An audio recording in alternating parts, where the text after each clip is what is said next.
ล่างตา เออเฮ้ย ที่จะเข้าย่องตา น้องเก่งอยู่นั่นพี่นายอีก2 ชิ้นน่ะไปเอากับยายมา ยายเขาอีก2 ชิ้นนะ นี่ไปตา เอามาเลย แล้วส่วน ม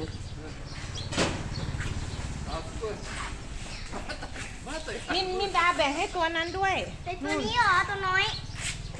ตัวใหญ่ยังไม่ได้กินเลยตัวนี้ได้ไหมคะ